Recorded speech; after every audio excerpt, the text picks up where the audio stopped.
Welcome to Taste of Truth Tuesdays, where we'll be serving up bite-sized conversations on all things fitness, nutrition, mindset, and spirituality. So grab your headphones and get ready to taste the truth with us every Tuesday. Subscribe now on your favorite podcast platform because every bite counts.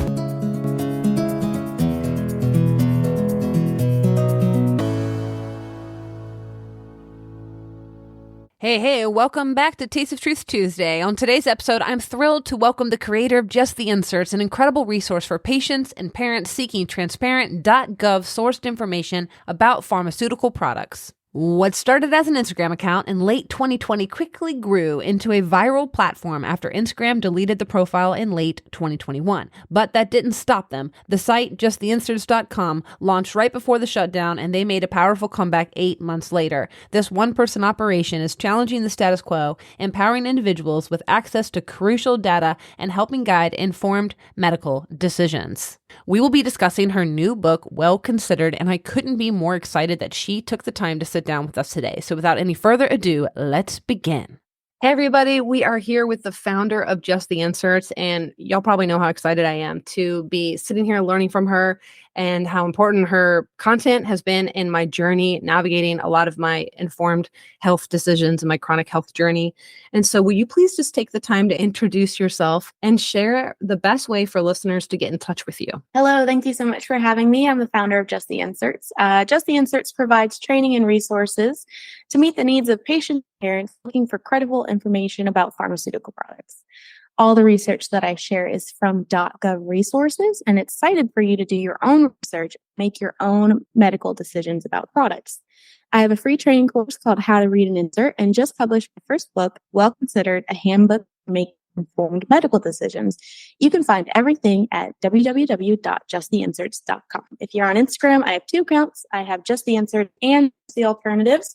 I'm also on X as Just the Inserts. And I will link all that in the show notes for you guys. So it's easy, breezy, beautiful, just one click away from the best resources. I love Just the Alternatives. You're one of the only pages that's really talked a lot about the toxicity and fitness clothes. You know, I work in fitness industry. And when it comes to this polyester fabric, heat, friction is what releases toxin. And what are you doing when you're working out? Friction and heat. So it was like gutting. So I'll reference just that post, which is completely off topic. But hey, it was gutting for me too. Lululemon, my fancy breeches that are 100 plus, and now they're gone. And you know, I look cute, but guess what? We got to protect the lady parts. And so I have your book, Well Considered. I got the ebook so I could read as much as I could prior to sitting down in front of you. And then I had the paperback because I prefer to touch and read and fold the pages down. I'm so grateful for the time and energy that you put into this work. And so would you like to share, was there something particular that motivated you to like get this book out there, or is there a specific moment or anything that sparked this must be done? Yeah, absolutely. So it's been years in the making. I wanted to write it as I started Just the Inserts. I just never had the time to do it. And then finally, after I had my 3rd baby earlier this year, I just buckled down and I got it published. Actually, most of the book was written while breastfeeding and one-handed because it had to be done.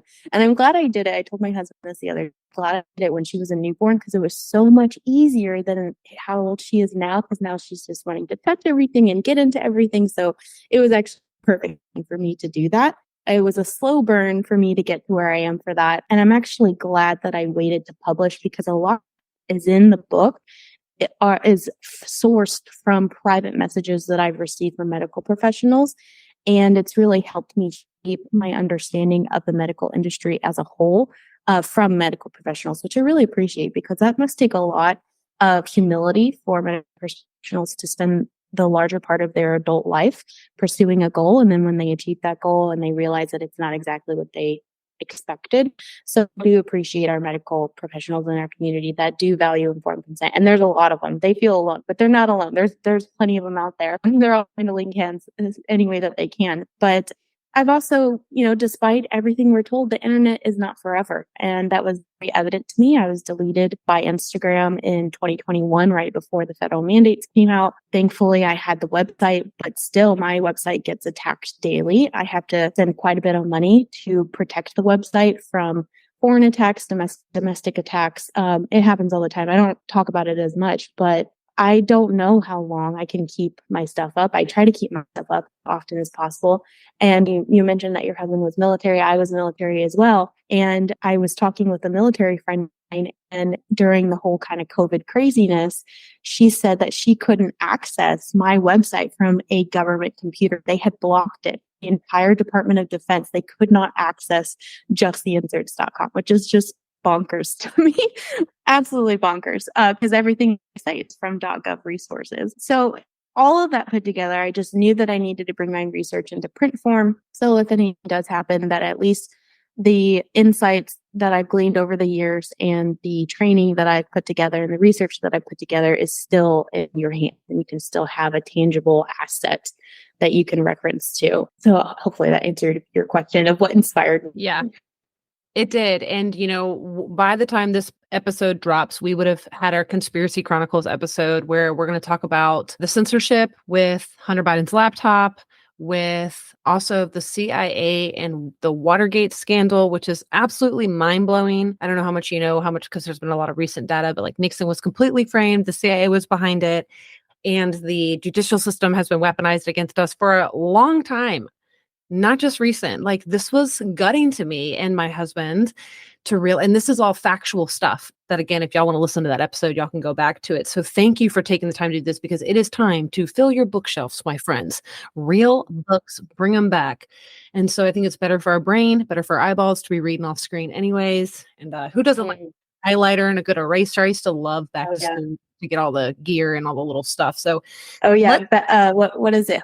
Not Office Depot was my favorite store growing up. I loved Office Depot, and thankfully my daughter's like following my footsteps. She loves like notebooks and writing notes. Little like erasers and those sort of things. And, I still like miniatures. Like, I could show you, I'll send you a photo of all the little minis that I have around right here, trolls, Care Bears. And so let's shift to, I talk about informed consent a lot, working as a lifestyle coach, personal trainer, nutritionist. I'm a tweener between the doctors and trying to apply some of the lifestyle changes that they want to do. So for an example, I had a client that told me, hey, I was just put on this opiate for an off-label reason to suppress cravings. And I was like, but, I actually specifically asked for cravings and if they're dealing with that every week in our weekly check-in report. And she had not been, complaining about that. And she said, well, my doctor thinks I should be losing more weight. And so since there's always snacks, and I was just so upset because we had just worked on managing and improving her gut health because she was on the the birth control that's in your arm. She had all these, she had all these issues with blood sugar. It's got the warning label. So I was just so frustrated. I'm not doing a very good job articulating the story, but my point is it wasn't informed consent because she only took it for a couple of days, but it was to suppress her hunger when that was not what we needed to do. It's like, if you have issues with snacks, then we need to work on behavior modification. An off-label recommendation is a whole nother ballpark when it comes to informed consent, because that's not even what the drug was tested or studied for. And that really concerns me. And so this book and these conversations are very important, very important. And so I think you said in the big, a little bit ago, that there are lots of medical professionals who are a fan of informed consent and are trying to link arms in any way they can to help empower those of us who are very intelligent and capable of understanding these concepts. And I think it feels wonderful to make an informed decision. We love autonomy here, and we're not telling anybody what to think. We just want you to think and do it while you still can. And so will you take a moment? Can you define for us, what does informed consent mean, and why is it so crucial in the context of medical decisions? Informed consent is the right to receive information, ask questions about medical products or treatments, so you can make a well-considered decision about it. And I actually pulled the title of my book, Well Considered, from the American Medical Association's definition of informed consent and their code of ethics. I think it actually is a really great definition. Whether they enforce that all the time may be debatable, but I do believe that definition is very good. The easiest way to get informed consent for yourself is to read manufacturer inserts. Every prescription medical product on the market has an insert on the FDA website. Not any conspiracy or anything like that. This is all on the FDA website. In order for a prescription product to come to market, they have to have a NDA, and the document turns into a manufacturer insert. Even products that are emergency use authorized by the FDA, they have to have a fact sheet. It's not an insert, but it does mirror an insert. Even over-the-counter products have insert-like information important to the consumer on various websites. So Medline is another example of a place that you can get information. Daily Med is an information place that you can get all of that stuff.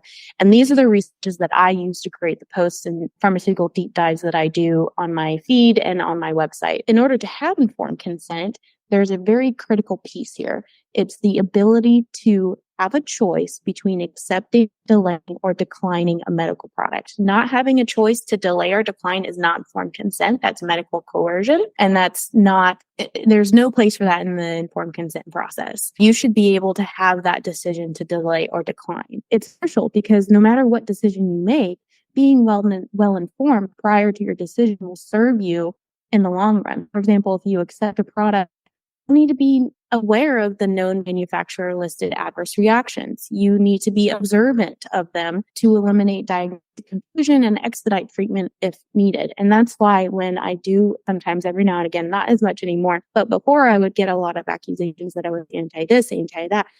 I've said many times before, if every single person that consumed my content ended accepting a product, I would be happy because they at least would be informed and at least they would know what is known.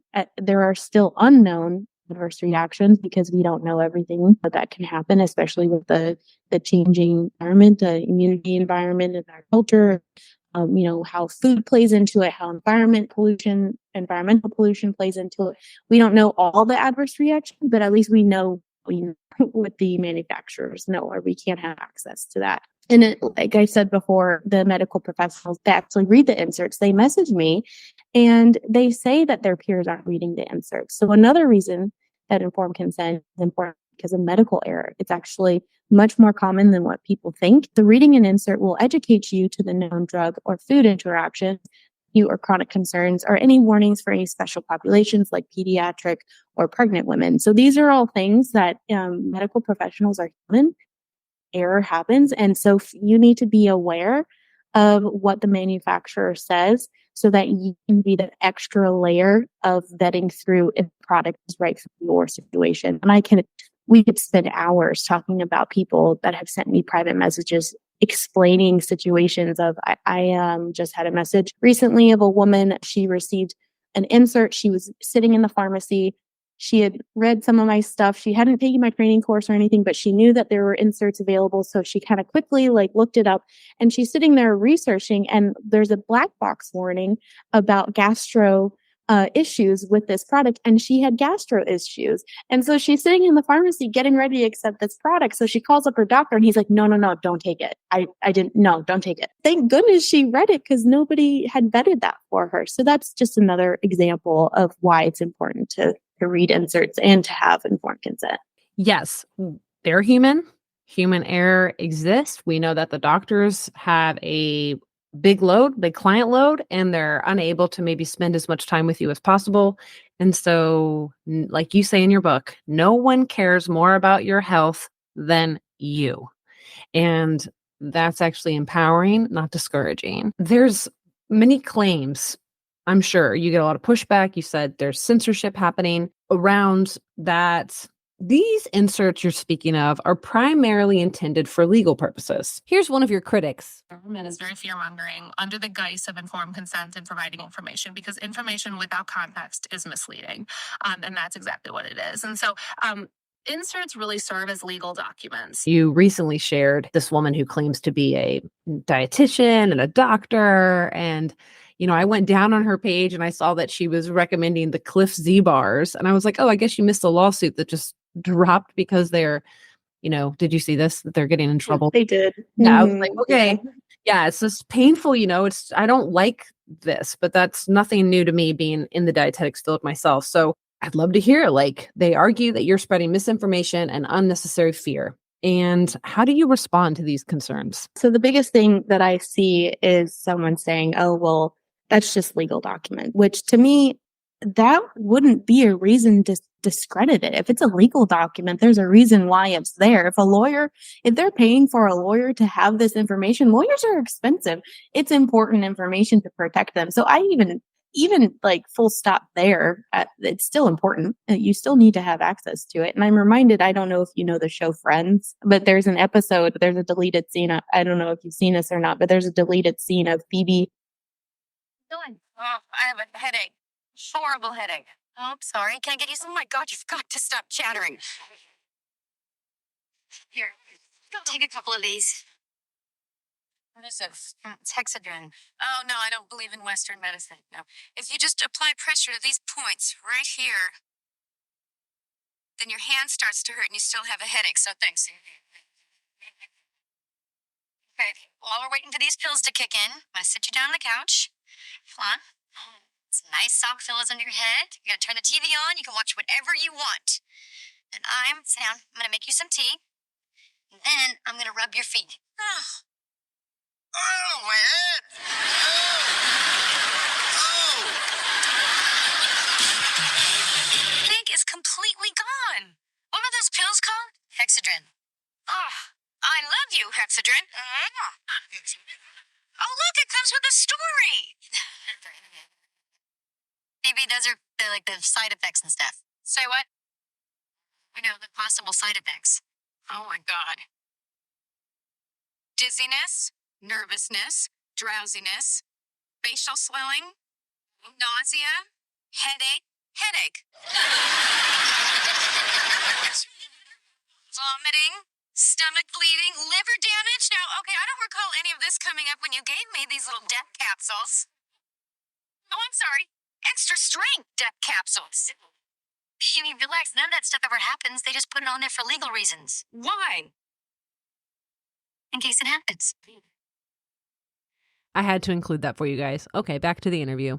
That's exactly why they're there. It can happen. So that's, to address that part. But I would caution anyone using the logic also because there's a large section of the pharmaceutical industry that is not liable for their products. The National Childhood Vaccination Act of 1986 gave immunity to vaccine manufacturers for injury and death caused by their products. So I share more in-depth information about the legislation in my training course and in the book if anyone would like to read more. I know it can be kind of boring and dry, so I try not to spend too much time of it in the podcast. But inserts were made to be read. They're there for us. They're there for us to read. So just like any product on the market, the information on the insert is intended to be the most important information for a consumer to know prior to accepting a medical product. Now, I have gotten messages that people were fearful after reading an insert, especially if they had already accepted a product, because they weren't told the risks and the reactions that could happen. So they felt a tidal wave of fear that they were learning this after the fact and a little bit of an element of betrayal that they weren't told all this in advance. But I do want to make it clear, my intent is never to scare or shame. My intent is to equip you with the skills and the knowledge to make your own informed medical decisions. You deserve to know what manufacturers say about their own products, especially if you plan to accept a product. Just like I already said, if you accept it, I have no vested interest in you accepting, delaying, or declining a product. I just want you to know about it before you do it. And same for your children. If your children accept a product as a parent, you just need to be observant. You need to be aware of I always bring it back to the DTaP insert. The sudden infant death syndrome is listed on one of the DTaP vaccine manufacturer inserts. And that product is given to 2, 4, and 6-month-old babies, which is, according to the NIH, the National Institutes of Health, is the highest rate of SIDS for American children. Parents need to know this. They need to be aware of this. So if they have some kind of inclination of a baby not breathing correctly, they need to seek treatment immediately. And that's not me trying to fearmonger anyone. That's me trying to empower and educate parents to be aware of the products that they're accepting. So my goal isn't to live in a fear-based mindset. It's to be wise and confident in your decisions. Yeah, thank you for taking the time to address that, and just thinking about this particular dietitian that was calling you out for those things. I would say if we wanted to flip it into how it would be in her world, it's like, it's not fear mongering for me to read labels and to educate me about how to read the label that is in my food product. So I just don't understand why they wouldn't just that concept just cross right over into taking medicines. Like I have extremely awful migraines. It's like the pain is like blinding and I will have like I definitely don't really care at all about the negative side effects of my Mhm. ibuprofen. I do aspirin. It gets rough when pain gets so bad, and I do care a lot. I'm like super crunchy until the pain is so bad, and then I'm like, give it to me, baby. Mhm. Now and And that's your right because you're informed and you know. correct. Well, you can be Ibuprofen. aware. I Mhm. can be aware, and it does stress me out a little bit because I love my kidneys, but then I just kind of spend some time like making sure that I'm taking care of my kidneys, taking care of my liver. And like, if I had to do a high dose of like medicine to help with my migraine, then there's ways and protocols that I can help kind of counterbalance that. And that's the way I think to do that. It's just, honoring and supporting my body. Like when we have to do antibiotics, like it's like, oh my gosh, sometimes there's a time and a place for that. And then there's ways that you can support your body afterwards and not stress out because stress in itself can cause more problems. Absolutely. And I have anxiety, and we talked about the amygdala hijacking in a previous episode, which is where fear will actually override your ability to make decisions at all. So if you're writing this really complex book that you need critical thinking to process, you're obviously not wanting to stir up a bunch of fear because it does not work hand in hand. So you recommend in the book to take your time, to not rush through it. And I think that's really great advice for any of us who might be really hungry and wanting to inform ourselves, but not to overwhelm ourselves. And, I think some of these concepts too, it's almost like thought stopping in a way where they're like, if you want to ask questions or if you want to read the inserts, they're like, no, don't do that. Or no, you don't have to do that. Just trust your doctor. Just feels like a form of censorship in a way, doesn't it? 100%. Yeah, absolutely. And that's where I kind of talk about like the bias when people accuse me of being biased and cherry picking aspect of it. And it's like, to me, if this is .gov information, it's critical information from our government, and it's not widely discussed by the public or our medical providers. Aren't you just enforcing the original cherry picking event by censoring or throttling my content and what I'm trying to share? To me, it's like that's the issue. That is a Yeah. huge concern.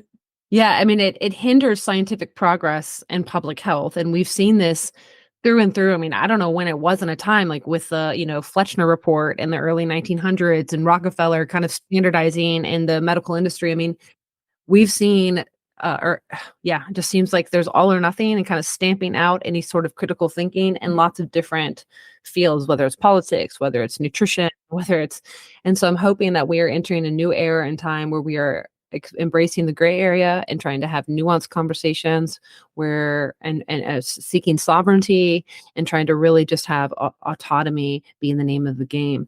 And so what advice would you give, we kind of just touch on this, people who might be feeling pressured by their healthcare provider to make a quick decision about their treatment? Like I mentioned earlier, like my client, took it right there at the doctor's office without even having a conversation. I was super grateful that she included me into it. But of course, I have to stay in my lane, in my scope. I am not even a dietitian. So I just had to just ask lots of questions. And so I felt like this was probably 3 years ago when informed consent really came into my field as a personal trainer, being like, how can I empower my clients just so they don't give into this stuff, because she stopped taking it 3 days later. She really didn't want to take it. So what advice can you give to folks like that who feel pressured to make a quick decision about their treatment? But you said we have the right to delay and we have the right to even say no. Mhm. So for the large majority, healthcare is an exploding offer. I mean, outside of life-threatening situations, you will have time to research a medical product before accepting them. If your doctor is standing over you, and it seems like your client might have had a situation like this, saying that you need to take this drug right then and there, most of the time you have time. You don't need to be so immediate and knee-jerk reaction. Even if you're just, like I said before, sitting in the pharmacy waiting for the prescription, that's a perfect time to read an insert. And you will receive a medication guide from the pharmacy. I will say those typically are just high level views of a product and not the manufacturer insert. But as long as you have an internet connection and the correct trade name or generic name of the product that you're about to accept, you can find the insert yourself, even in your car. There are times that you can do it. And in the sense of discussing the medical professional, if you sense that your medical provider is becoming emotional about your medical decision, that's a red flag that might not be the best provider for you. And there might be some external forces outside of your personal health situation that you need to consider. I'm trained in business. I'm also military. I worked in government. I understand that there's a reality of potential financial conflict of interests. And I do bring that up in the book because it's important for you to be aware of so you can make a more informed informed decision. And you can identify when that's happening. And I am very cautious to even bring that up originally, but then we saw the overprescription issues with opioids. And there are plenty of times in history where there have been financial conflict of interest. And so it's just something to be aware of. So if you're in that situation and you feel pressured, the best way is to just safely remove yourself from that situation. For me, there's times where I've been in that situation and I'll book a follow-up appointment full knowing that I will not be going to that appointment. I'll just book it because I'm courteous and nice and I, don't want to make a scene. And then I know to cancel that a few days later from the safety of my own home. So, and then after that, find the insert, read it. If you are going through the insert and you don't know what a word means, copy it and paste it into your search bar or whatever preferred search engine you use.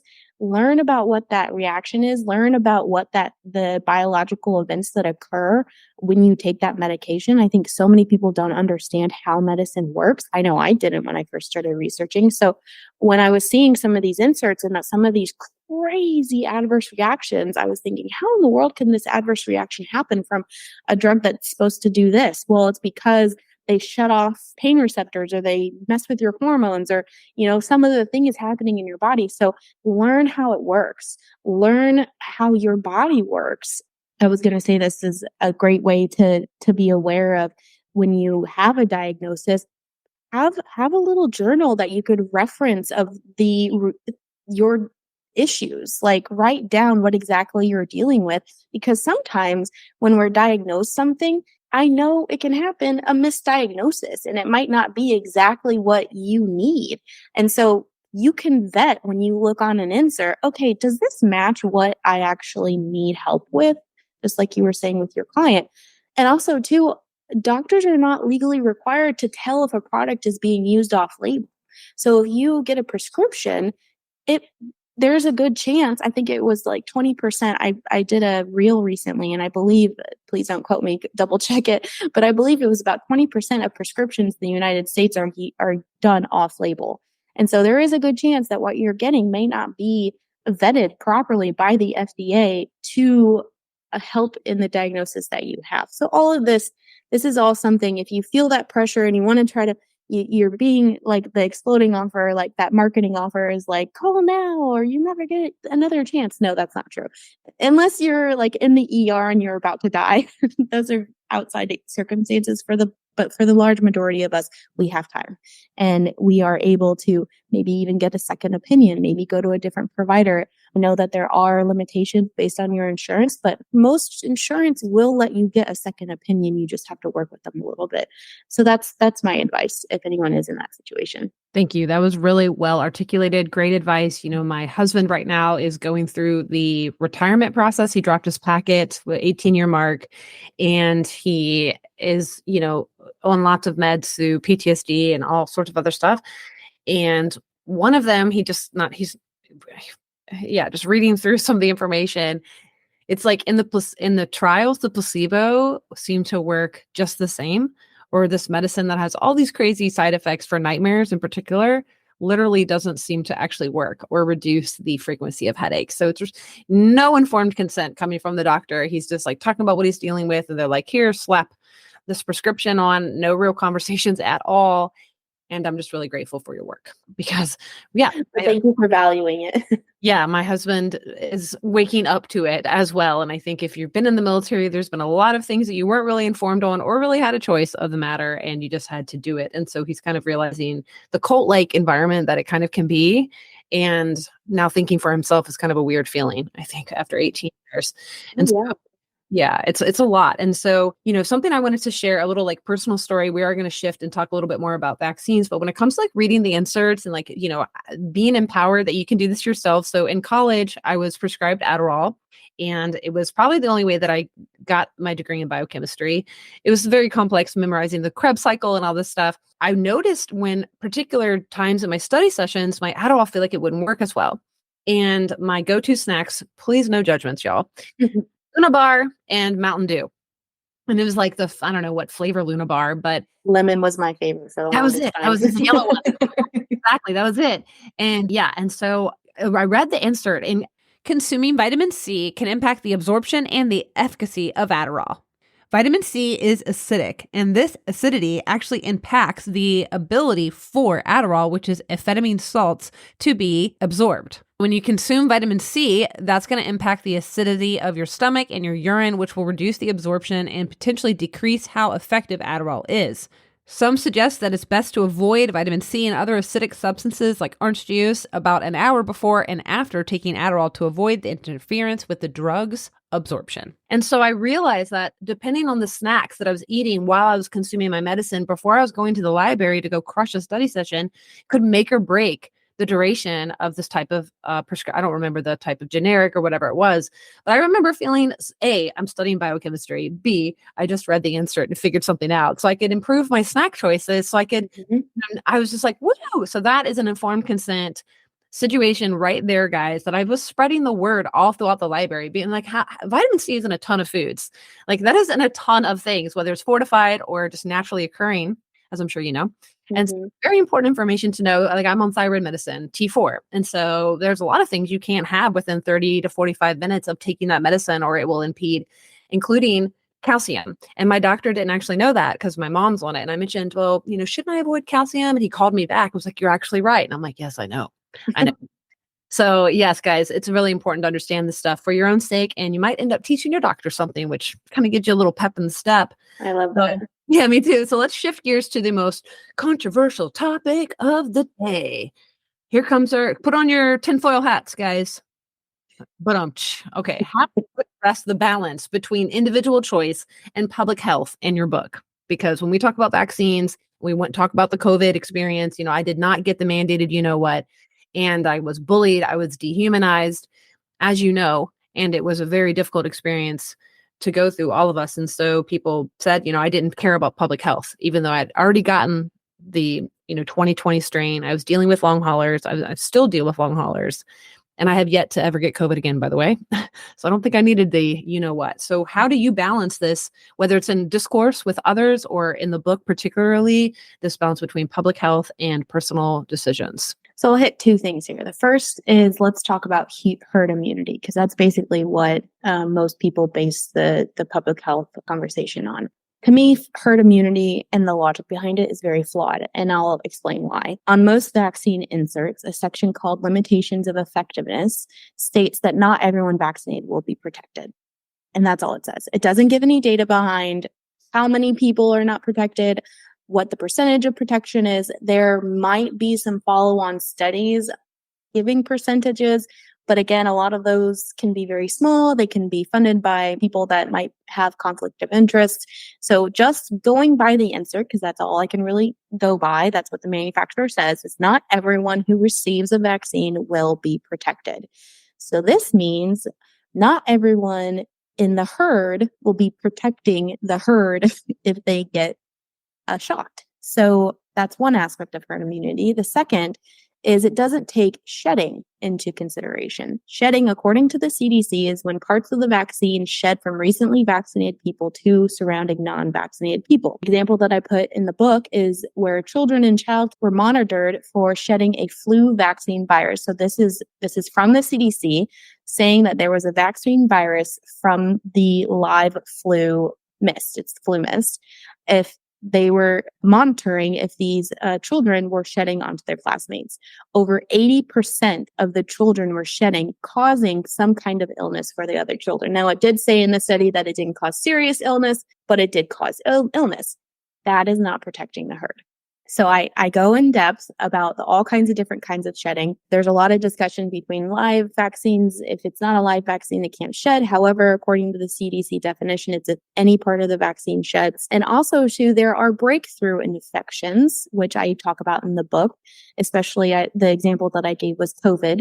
So there is a CDC resource that I cite that says that there are breakthrough infections from someone that's gotten the COVID injection. So again, that's not protecting the herd, because if I were to get vaccinated, I were to be exposed to COVID and I'd be shedding it through however path, nasally. A lot of the vaccines shed actual through fecal matter. So if you don't wash your hands properly, you have to go into the bathroom, that type of situation, you can shed onto other people because you don't have the symptoms alerting you to stay home. If I am not aware that I have COVID and I am out and about, you're kind of super spreading that to everyone because you don't know that you have COVID because you have no symptoms. Another part that I cited in the book was I found in the World Health Organization, there was an inactivated measles vaccine that actually created an atypical and aggressive measles infection after a vaccinated person was exposed to wild measles in their environment. And so again, that's not protecting the herd. So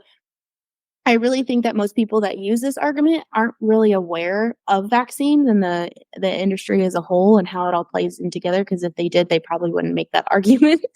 And the second part that I was going to address was logical fallacies, and a lot of these are very prevalent in discussing medical products, really prevalent everywhere. But the logical fallacy that I typically see in this type of situation is the false dichotomy logical fallacy, and that's that there's only two options. So you mentioned that you got a lot of pushback. I know I got a lot of pushback during COVID that because I wasn't accepting this product, I was causing other people to die. That's a false dichotomy. That's not true. Just because I got sick, if I ever got sick, doesn't mean I'm going to die. Just because I was hospitalized for getting sick doesn't mean I'm going to die. There are interventions that you can do. So again, just reframing your mind in that it's not an all or nothing discussion and not feeling outside pressure to accept a medical product and kind of taking a step back and realizing what exactly is this for? Is this for me? Am I doing this? Am I accepting this medical product because somebody is expecting me to do it? Do I fear disappointing them? Do I fear judgment? Or am I doing it because I fear a disease and it would be beneficial for me to take this? There's a big difference. There was so much coercion going on. And that is, I think, just one of the biggest issues that I don't think is getting discussed enough. And would you mind? I did not prepare you for this, so we can cut this out if you don't want to talk about it at all. But the Stanley Plotkin paper that came out like in July about. I'm actually not super aware of it. So yeah, I'll send it over to you. But the main gist of it, which was really interesting, was just touching on everything that you have been saying. Dr. Stanley Plotkin paper is called the Funding Post-Authorization Vaccine Safety Science, is basically the long name of it. But it just acknowledged that vaccines are not as thoroughly studied as previously claimed. That's before and after they're licensed. And that's the exact concerns that you've been saying for years, that they have not undergone this rigorous safety testing, that there is also a lack of like post-authorization safety tracking in general, as we were saying for many years. It's just like very exciting though, because Dr. Stanley Plotkin is pretty well known in the immunology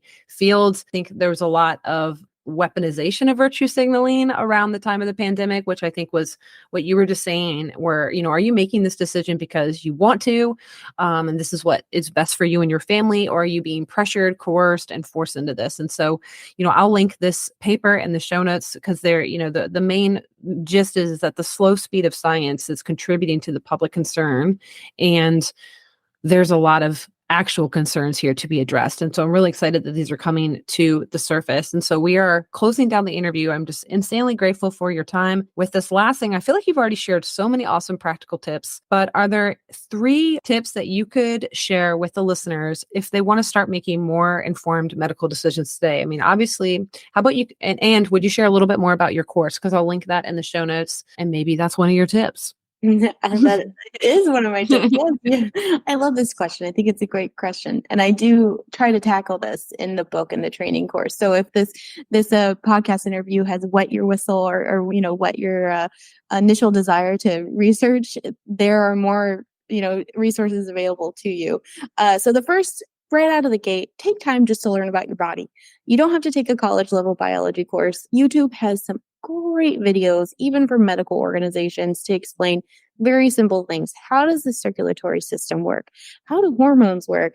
How do different things interact in your body? How does your liver handle taking a foreign object or a pharmaceutical, and even a natural? I mean, all of this can be applied to the natural world as well. Not all natural products are safe for everyone. So this is just a good foundational tip to have no matter what you're researching. And then it'll be The reason why is so then you can discern the biological events that occur in your body, something you do accept, and you realize, that feels weird. That's my heart's racing a little bit more. You're just more aware. The more you learn about the body, the more you're observant and the more you're aware of it. That's always a good thing. The second tip is to find and read inserts, which is what my training course does. It took me years to find all of this credible. When I first started researching, I'll caveat with this. When I first started researching, I thought that the whole conversation was very fear-based. I thought it was very emotional. I didn't want to hear from someone on the internet. I wanted to hear from the government. I wanted to have some credible information. And there's a lot of people that think like I do. And so that's why I created all of this. And it took me years and years and years what is it, the 10,000 hour, like when you have 10,000 hours, you're an expert. I'm way past 10,000 hours on this topic. So I wanted to make that easily available so other people didn't have to endure the struggle that I went through trying to find all this information, because a lot of the things that I link are not easily found.